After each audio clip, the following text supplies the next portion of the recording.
Mesdames, Messieurs, bonsoir. Bienvenue dans la Cité de la Culture de Tunis. Bienvenue à toutes celles et ceux qui sont ici en présentiel et tous ceux qui nous regardent aussi dans le monde entier. Nous arrivons donc au terme de ces 2 journées des États généraux du livre en langue française dans le monde, qui se sont donc tenus à Tunis. Nous allons découvrir dans quelques instants ces 10 recommandations prioritaires que vous attendez, j'imagine. Ces 10 recommandations pour fédérer, coopérer et agir ensemble dans l'espace francophone. Juste avant, je vais vous présenter rapidement les personnes qui sont ici sur scène. Karim Bensmaïl, président de la Fédération des éditeurs tunisiens. Philippe Goff, créateur et ancien directeur de la librairie Graffiti en Belgique, membre fondateur de l'Association internationale des libraires francophones, l'AILF. Eva Nguyen Bin, présidente de l'Institut français.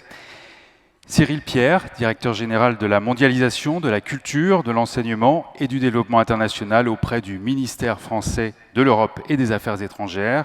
Aliou Sow, directeur général des éditions Gandal, président de l'Association nationale des éditeurs de Guinée. Et également avec nous à distance, vous le percevez, Pierre Dutilleul, directeur général du syndicat national de l'édition en France. Bienvenue à vous.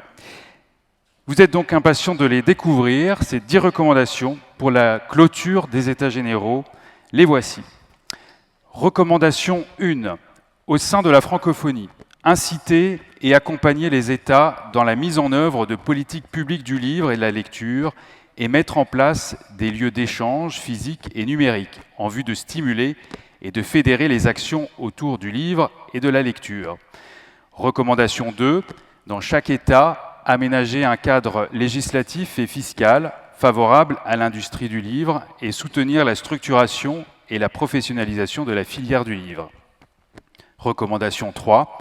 Faire de la jeunesse une cible prioritaire des politiques publiques du livre et de la lecture à toutes les échelles et renforcer le rôle de l'école pour développer une culture du livre. Recommandation 4. Faciliter la mise en relation des acteurs du livre en langue française via une plateforme numérique francophone et multiplier les occasions de rencontres et de formations professionnelles pour développer la confiance entre les acteurs. Recommandation 5. Encourager les partenariats éditoriaux, coéditions ou cessions de droits du français au français entre les éditeurs francophones. Recommandation 6. Développer et encourager les formations numériques et le partage de l'innovation, développer des outils professionnels partagés, normes, standards, référencements, catalogues, des outils collaboratifs et des lieux numériques d'échange professionnels au service d'une meilleure diffusion dans l'espace francophone. Recommandation 7. Ouvrir les opportunités du marché français à tous les acteurs francophones. Recommandation 8. Soutenir et développer les lieux de vente du livre en langue française dans le monde et adapter les prix des ventes des livres en langue française aux réalités locales. Recommandation 9. Rapprocher la fabrication des livres des lieux de vente et réduire les délais et les coûts de livraison à l'export. Recommandation 10. Améliorer la situation des auteurs et renforcer la promotion locale des auteurs sur leur propre territoire. Voici donc ces 10 recommandations formulées à l'issue de ces 2 jours d'États généraux à Tunis. Cyril Pierre, vous êtes le représentant du ministère français de l'Europe et des Affaires étrangères. À l'issue de ces États généraux, quel message souhaitez-vous nous faire passer ?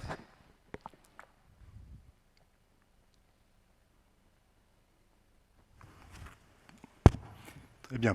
Bonsoir à tous et à tous. Donc quelques mots effectivement pour le ministère de l'Europe et des Affaires étrangères, pour vous remercier d'abord pour votre présence en grand nombre à ces États généraux. Je voudrais remercier particulièrement Sylvie Marxet, la commissaire générale, les équipes de l'Institut français de Paris, dont la présidente Eva Nguyen Bin est ici présente, notre poste en Tunisie, mais aussi bien sûr nos hôtes tunisiens pour l'organisation de ces États généraux du livre. Ils sont particulièrement attendus puisque nous avons eu des mois de préparation, de nombreux ateliers préparatoires en ligne, de nombreux reports, malheureusement en raison de la pandémie de Covid-19. Et donc, je crois qu'on peut vraiment se réjouir de nous voir en présentiel, comme on dit aujourd'hui, pour ces 2 jours d'échange que nous clôturons aujourd'hui.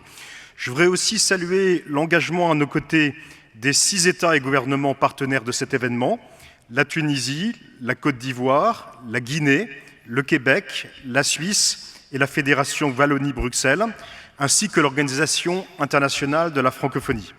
Je salue également bien sûr les participants des États généraux professionnels du livre venus des pays de la francophonie. Je ne vais pas tous les citer, mais nos panélistes ici vont dans un instant s'exprimer. Ces 2 journées sont vraiment un temps d'échange précieux autour de nos enjeux, de nos priorités et de nos objectifs partagés concernant l'industrie du livre en langue française. Elles sont le résultat, je l'ai dit, de mois d'échanges et de travail, et nous avons beaucoup apprécié de voir ce cahier de 50 propositions qui en a émergé, et à travers cette clôture, nous allons pouvoir réagir aux 10 propositions que vous, professionnels du livre des pays francophones, avez choisies pour lancer, je cite, une nouvelle dynamique du livre en langue française. Alors, ce dont je me réjouis particulièrement, c'est que émergent ici des propositions de coopération aussi bien du côté des institutions et des politiques publiques que du côté de la société civile. Ça, c'est un élément très important. Je suis aussi, bien sûr, très sensible à l'attention portée à la jeunesse pour laquelle nous cherchons à dessiner le monde du livre de demain. Nous le savons, la population mondiale s'accroît aujourd'hui de 82 millions d'habitants par an. C'est la population de l'Allemagne chaque année en plus. Or, pour le livre, rien n'est gagné. Et donc, c'est à cette jeunesse qu'il faut avant tout s'adresser. Je me réjouis aussi, dans les conclusions issues de ces assises, de l'inclusion de l'ensemble des acteurs de la chaîne de valeur du livre, à travers les auteurs, les éditeurs, les diffuseurs, distributeurs, les libraires et tous les autres métiers, parfois plus modestes, qui tissent l'écosystème du livre. Donc ces états généraux, je crois, ont vraiment permis des échanges de grande qualité, avec parfois des échanges assez vifs et très francs. On en a eu encore cet après-midi, qui était vraiment passionnant. Et nous sommes d'autant plus intéressés aux conclusions de ces assises que le livre constitue pour la France une priorité dans sa politique des industries culturelles et créatives.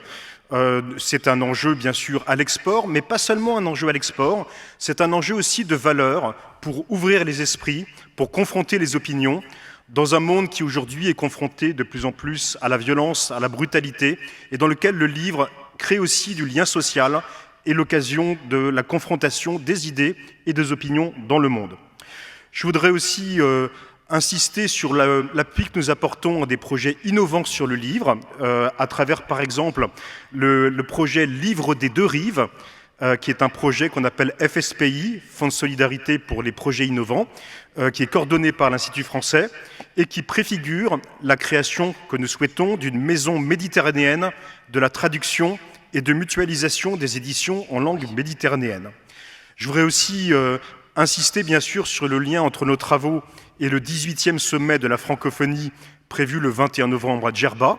Et je formule le souhait que tout ce que nous faisons ici trouve une résonance à l'occasion de ce sommet de la francophonie avec des projets de déclaration qui sont actuellement en cours de préparation.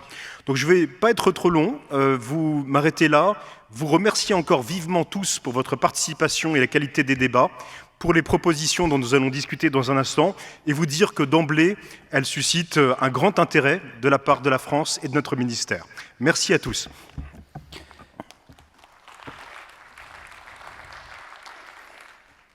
Merci Cyril Pierre. Je me tourne vers Monsieur Karim Ben Smaïl. Que retenez-vous de ces 10 recommandations, lesquelles vous paraissent le plus pertinentes pour la suite ?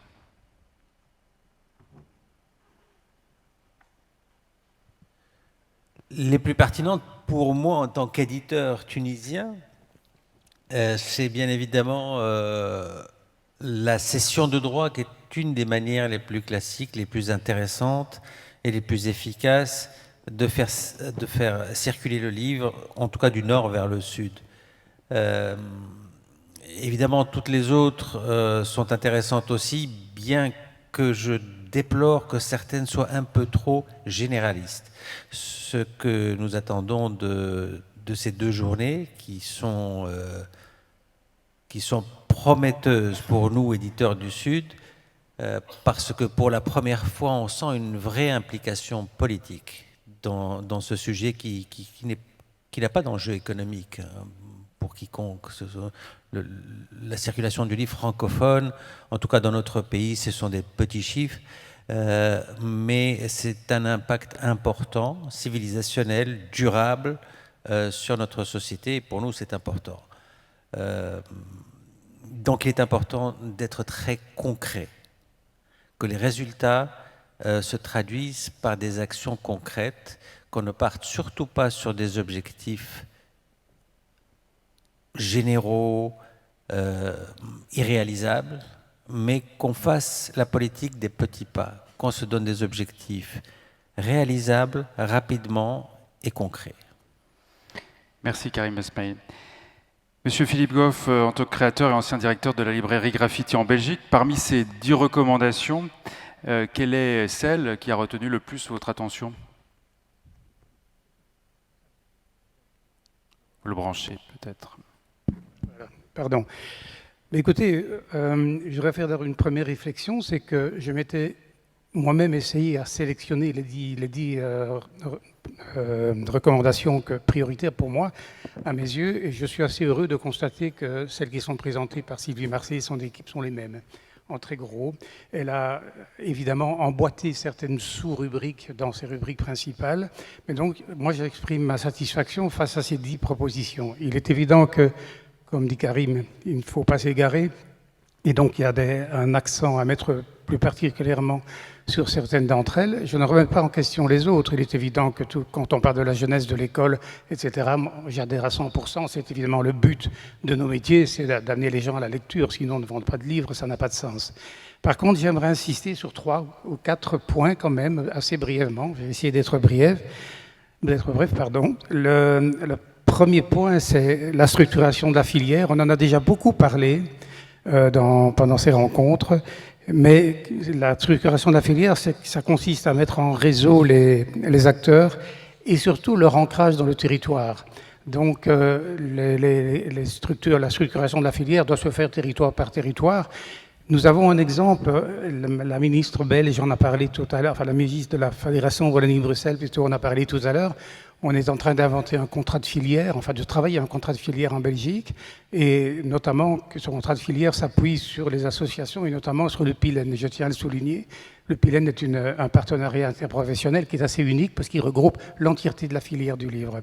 Et donc il peut contribuer à ça. Ça, c'est le premier point. Deuxième point, mais connexe au premier, si j'ose dire, c'est qu'il est très important dans nos métiers de nous décloisonner. Et donc, moi je suis libraire depuis de longue date, et notre optique au sein de la ILF, c'était de sortir du guidon, de sortir de notre entre-soi, si vous voulez, et de découvrir ce que les autres pensent, d'où nous avons organisé pas mal de rencontres interprofessionnelles auxquelles on invite même des acteurs extérieurs à la chaîne stricte du livre, comme par exemple des gens faisant partie de l'enseignement, ou des associations qui se préoccupent de la lecture, on en a aussi parlé. Et on a eu deux résultats très concrets. Un premier à Montreuil en 2018, les rencontres interprofessionnelles, c'était extraordinaire. Et on a réitéré l'exercice cet été à Cotonou, de manière virtuelle, parce qu'on n'a pas pu se déplacer. Et on a invité également les pouvoirs publics. On a invité, et l'avantage du numérique, c'est qu'on peut inviter évidemment des représentants des directions du livre, des ministères de la culture de différents pays, par Zoom, par vidéoconférence, ce que nous avons fait. C'était extrêmement productif. Et donc, ça c'est mon premier point. Le deuxième point, c'est précisément l'importance qu'il faut accorder je dirais, à l'appui des pouvoirs publics. La culture a besoin de l'appui des pouvoirs publics et il est important de faire travailler tout le monde en concertation. C'est ce que nous avons fait, donc je le répète, à Montreuil à la fois et à Cotonou, et dans l'optique aussi d'une réflexion sur la régulation du marché.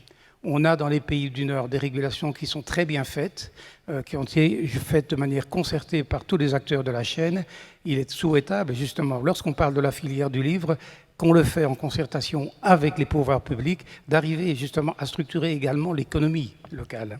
Troisième point sur lequel je voudrais insister, c'est le numérique. On a énormément prononcé le mot numérique lors de ces rencontres.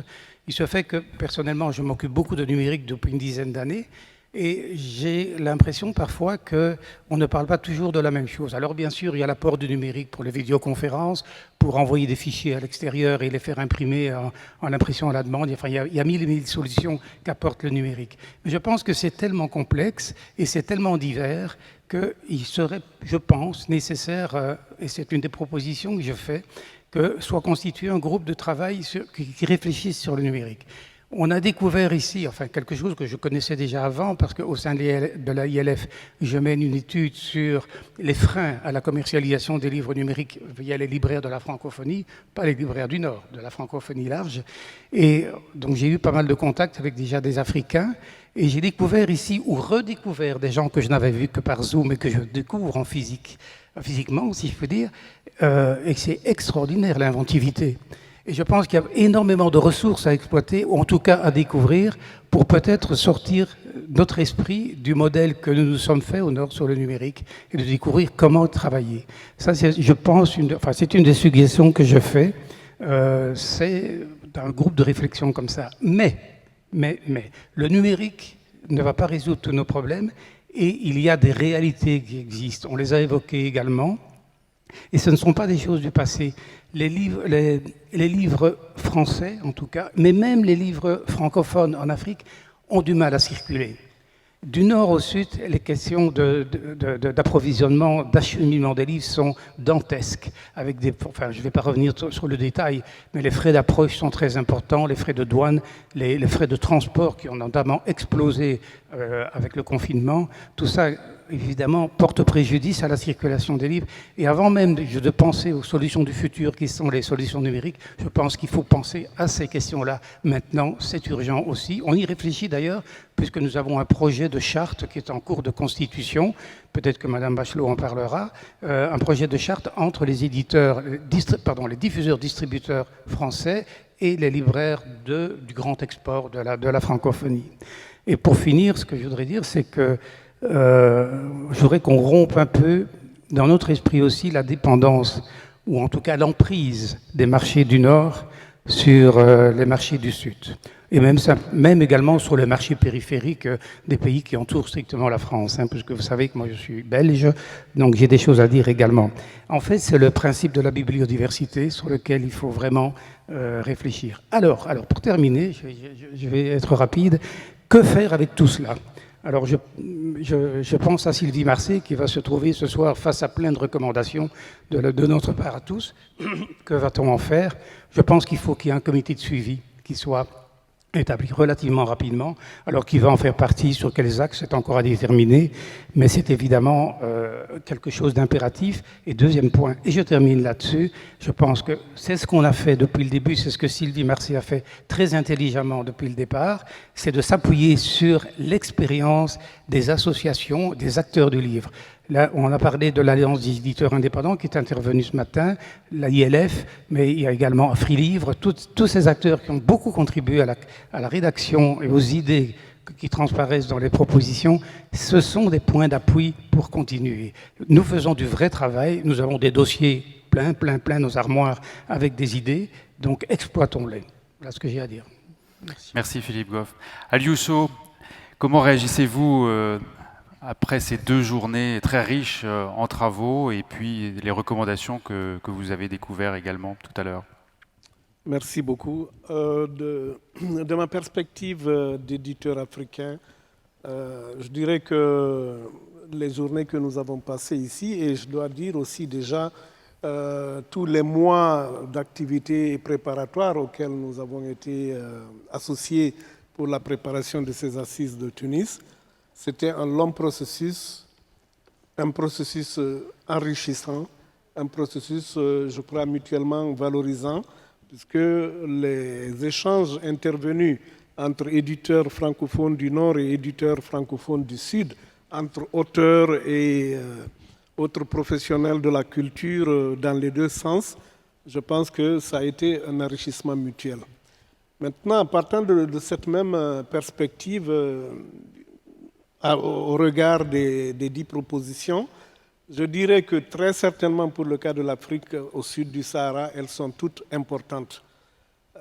Et pour moi, cela se résumerait à la question de se dire que est-il normal que l'Afrique francophone représente le plus important bassin de locuteurs de la langue française et que ce soit justement dans cette même partie du monde que le nombre de livres en circulation soit le plus insignifiant.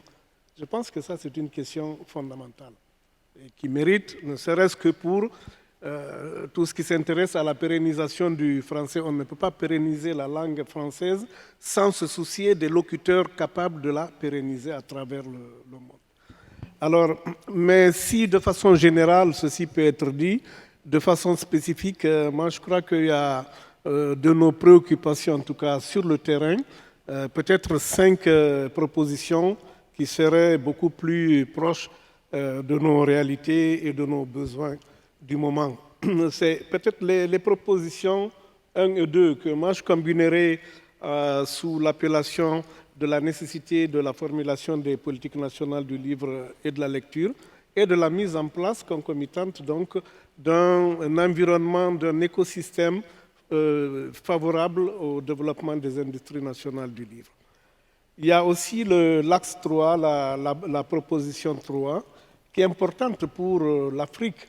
Le dividende démographique qui est généré par le fait que la population africaine est essentiellement jeune et que de plus en plus, cela va être une réalité avec le doublement de la population attendu dans un certain nombre d'années, eh bien, il est plus qu'important que l'on se focalise sur l'accès de cette couche de la population aux livres, que ce soit les livres en français ou les livres dans les langues partenaires qui sont les langues maternelles.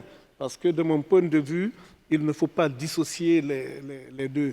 On ne peut pas, dans des contextes où il y a cohabitation de langues, des contextes multilingues, dissocier la présence du français qui est la langue à la fois officielle de travail et la langue officielle d'enseignement, et les langues que les enfants, les élèves et autres parlent dans leur famille. Donc ça, c'est important au niveau de la 3e recommandation. La 4e, je verrai plutôt l'aspect renforcement des capacités. Pour dire qu'il faut des livres, plus de livres de bonne qualité, accessibles et à coût abordable pour les publics qui sont les nôtres, il faut avant tout qu'on ait des professionnels bien formés, capables de produire ces livres.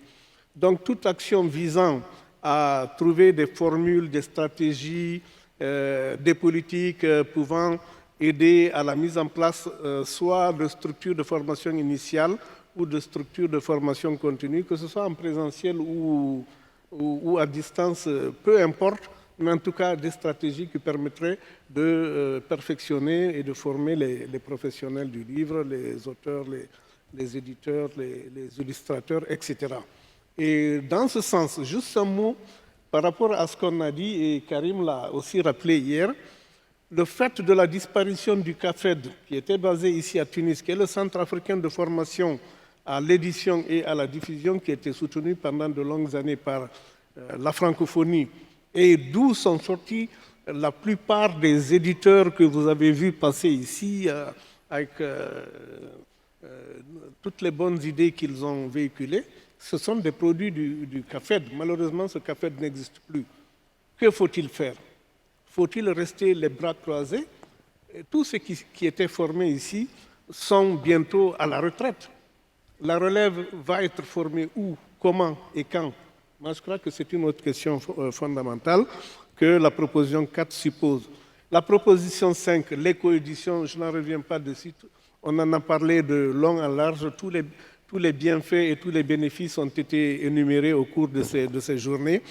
La seule chose que je vais ajouter, c'est de formuler un espoir, à savoir que les éditeurs de France, ou en tout cas d'Europe francophone et du Québec, comprennent et acceptent que, aussi bien sur le plan commercial que sur le plan du renforcement de la relation au sein de ce que j'appelais, moi, tout tranquillement, la solidarité francophone, ça se matérialise aussi dans les collaborations de coédition et de co-diffusion entre eux et les éditeurs du Sud. Le dernier point, c'est la promotion des auteurs. C'est la 10e recommandation. Je pense que ça se passe 2 commentaires. Si nous voulons faire des livres adaptés et qui circulent et qui sont de plus en plus de bonne qualité, il faut que nos auteurs puissent être promus, il faut qu'ils puissent circuler et que les questions de visa, de ceci, de cela, ne soient plus un obstacle à leur visibilité. Je vous remercie. Merci à Lusso.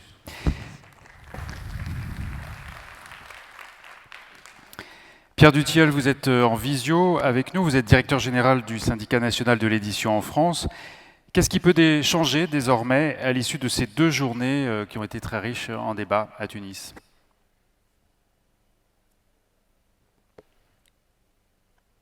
Tout d'abord, je voudrais excuser Vincent Montagne qui avait prévu de participer à cette table ronde et qui est bloqué dans un avion quelque part entre l'Espagne et la France.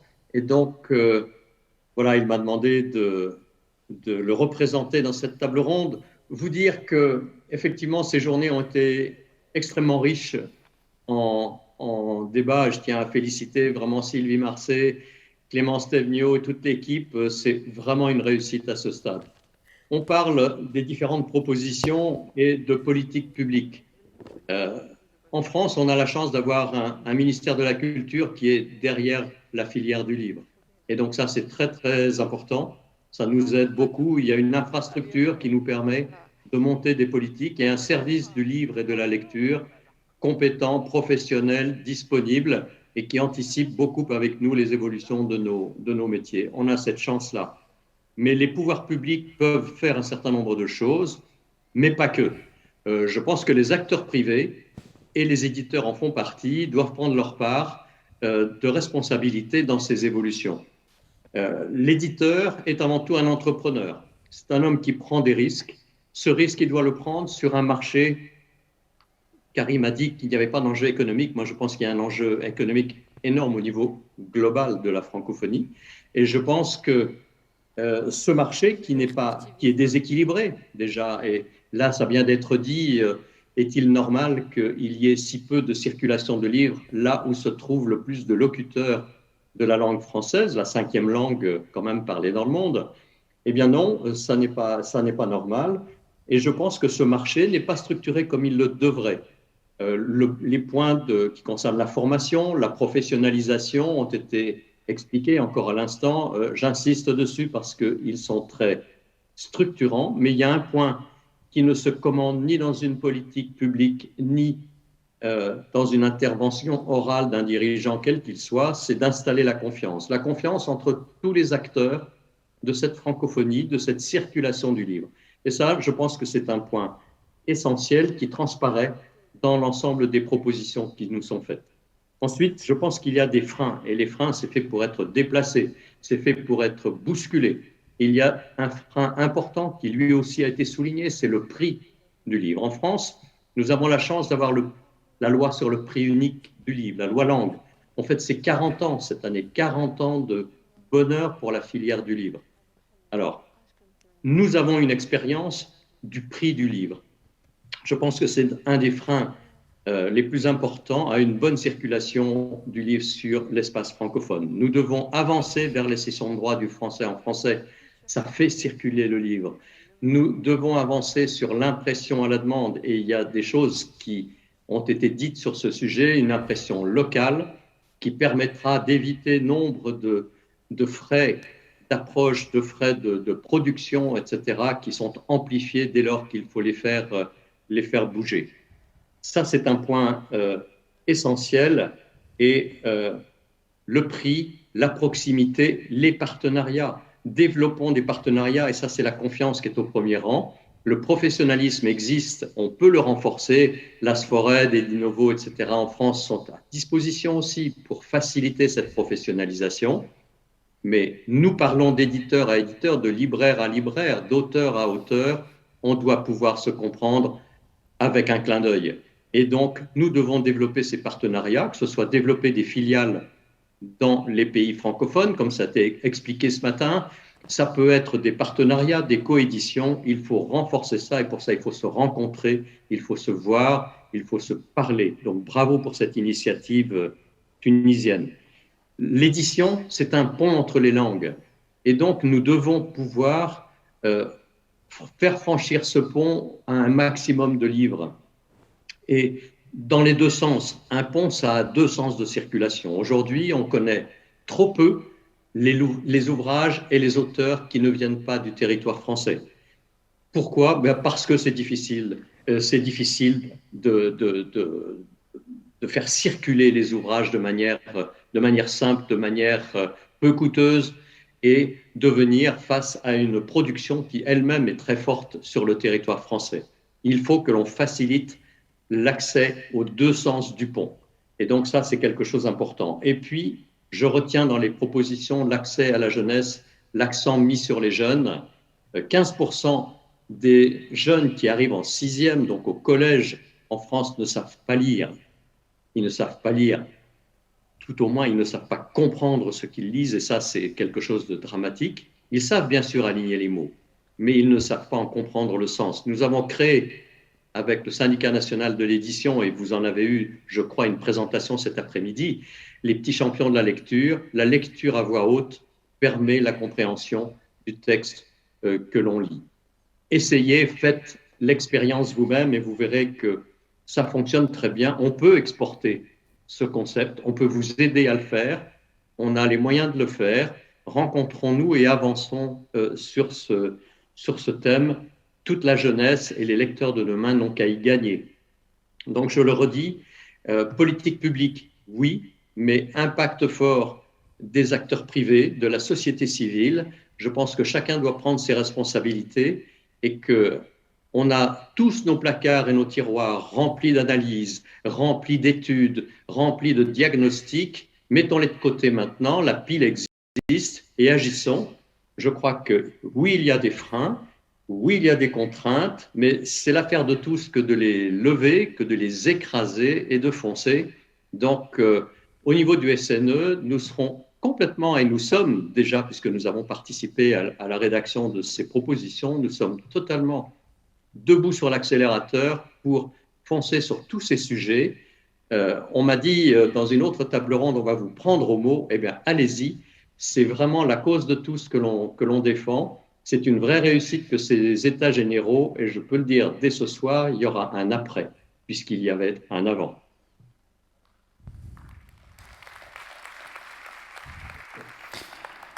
Merci Pierre Dutilleul. Je vais donner la parole désormais à Eva Nguyen Bin, la présidente de l'Institut français. Après ces états généraux de Tunis, qui ont permis de créer une nouvelle dynamique avec tous les acteurs du livre en français, quelle est la suite selon vous ?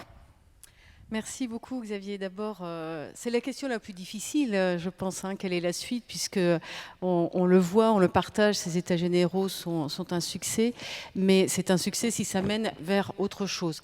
D'abord, je voudrais dire que nous avons été extrêmement heureux d'organiser ces états généraux du livre sous la houlette déterminée, motivée et bienveillante de Sylvie Marcet. Et je voudrais confirmer que oui, il y aura un comité de suivi. D'ailleurs, il devrait se tenir assez rapidement parce qu'il faut battre le fer tant qu'il est chaud. Donc oui, il y aura un comité de suivi. Beaucoup a déjà été dit, mais pour l'Institut français, je voudrais dire que nous avons pu faire ça parce que nous avons travaillé en partenariat. Nous n'avons pas organisé ces états généraux tout seuls. Nous avons travaillé avec nombre des partenaires qui sont ici. Nous sommes vraiment prêts à continuer dans ce partenariat, dans ces partenariats, parce que c'est vraiment ensemble que nous allons pouvoir avancer. Mais il faut avancer concrètement, comme le dit Karim. Donc, la première chose, à mon avis, c'est qu'évidemment, le combat du livre, le combat de la lecture, il doit se faire, il va se faire avec le jeune public. Donc c'est vraiment dans cette direction, l'attraction vers le jeune public, que j'aimerais que nous nous positionnons très fortement, avec des projets qui nous permettent de donner de la visibilité auprès du jeune public, de personnalités phares qui peuvent incarner la lecture, donner envie. Je crois que c'est vraiment extrêmement important de donner envie. La deuxième chose, c'est ce combat auprès du jeune public. Il ne pourra se mener qu'avec des politiques publiques très fortes. Donc je pense que l'action de plaidoyer doit être poursuivie. Nous avons par exemple un programme qui s'appelle Ressources éducatives, financé par l'Agence française de développement, qui vise à faire du livre, de la lecture, le compagnon d'apprentissage des élèves. C'est un programme qui est tourné vers l'Afrique subsaharienne. Je pense qu'on pourrait voir comment apprendre de ce programme pour le démultiplier, pour le mettre encore plus au service de ce que nous avons appris avec ces états généraux du livre. Enfin, le troisième axe fort que j'aimerais développer, c'est le soutien à la mobilité vous en avez parlé notamment, le soutien à la mobilité et la mise en valeur, la valorisation des auteurs et des acteurs de la filière de l'édition et de la chaîne du livre. Je pense que là, nous avons déjà aussi des choses que nous pouvons démultiplier pour favoriser cette mobilité, et on l'a bien vu ces 2 derniers jours, on le verra demain aussi, avec le congrès des écrivains francophones. Nous avons besoin de nous rencontrer, nous avons besoin de partager. Voilà, donc ça, c'est les 3 axes forts. Nous sommes vraiment à disposition pour continuer dans ces partenariats avec vous tous. Et j'aimerais juste terminer en disant que l'Institut français a un programme de soutien à la cession de droit. Ça marche aussi pour la cession de droit de français en français. Et c'est vraiment un programme auquel j'aimerais qu'on donne plus de visibilité également, puisque ça va vraiment dans le sens de tout ce dont nous avons parlé. Voilà, une belle feuille de route, beaucoup d'ambition, mais nous sommes vraiment très motivés, déterminés. Merci beaucoup.